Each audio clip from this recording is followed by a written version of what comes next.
Hello, Bernie. Welcome to the show. How's it going out there? Hope you guys are all having a great day. Today, I want to talk about this record right here, Billy Squier, "Don't Say No." This is from 1981, and this is an OG Jacksonville pressing of this record. I've got this listed as VG plus on the record and VG on the thing. You can see right here, we've got some edge, you know, creases right there, and right there, of course, is a punch out hole. The back cover. The record itself, I've got listed as a VG plus. I have this listed, the cover is a VG. I don't think these edge creases and the hole punch really make it like poor or anything like that when it comes to that. And the record itself, I've got listed as a VG plus. It sounded really good. It does have a few pops during the song "Lonely as a Night." This is on Capitol Records. It looks pretty good and shiny and everything else. So, and the track listing on this record is something else. I mean, this is like a greatest hits album for this guy, It's got "In the Dark," "Stroke," "My Kind of Lover," "Lonely as a Night." All those songs were hits on the radio for sure. This record, I've had this one about a year or so. I bought used off, I had it mailed in the house, bought it from Discogs or whatever. The thing is about Billy Squier and why I've got Billy Squier in this collection, besides the fact that he's fucking awesome, you know. I've got no inner sleeve with this, by the way, either, which I wish I had. I look it up; it's pretty cool.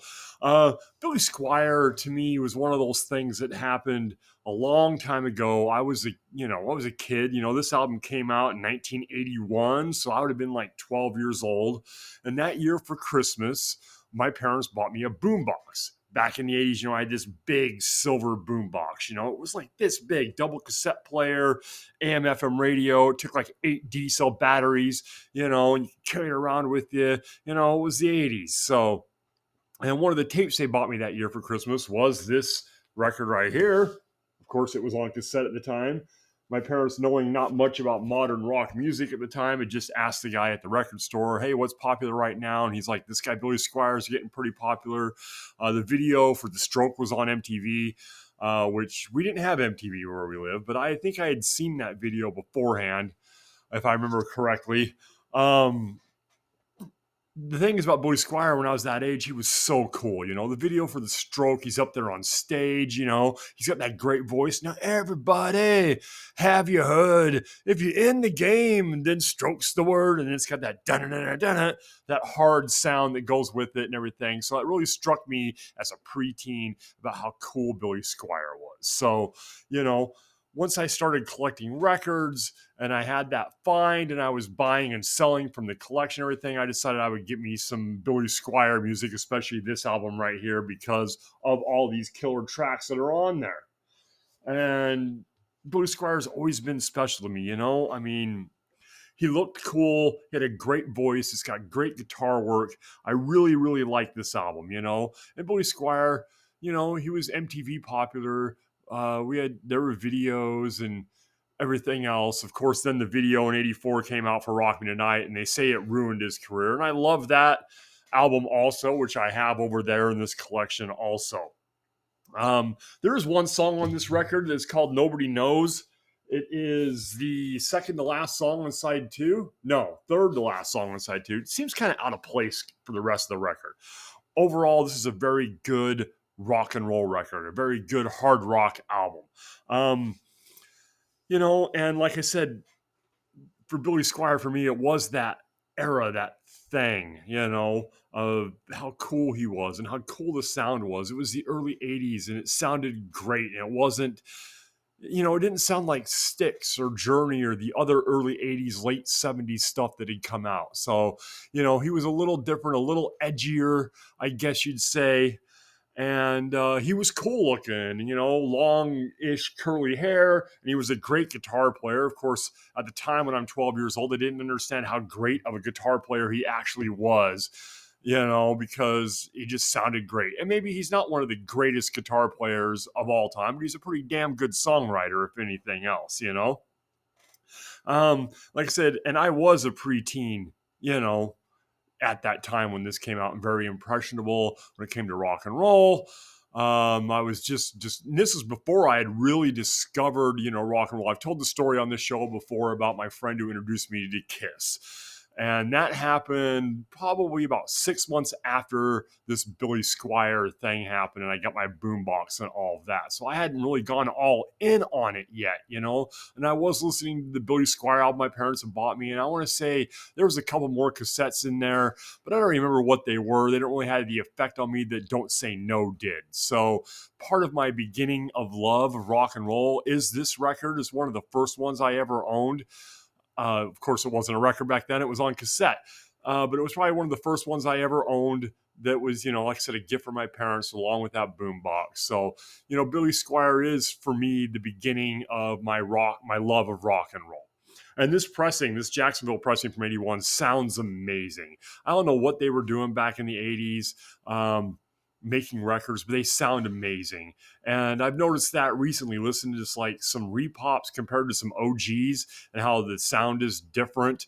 I feel like the stuff from the 70s and 80s, it's got more highs and more lows, and it's crisper sounding. And it could just be a nostalgia thing. I don't know if it's just my ears, but even audio output is different. I can play a record on my stereo that's, like this one, like Billy Squier, and if I play something that just came out in a year or two ago, or a repress or something from this year, you got to turn the volume up a little bit. The bass doesn't sound quite as crisp and clean. The highs aren't as high. The lows aren't as low.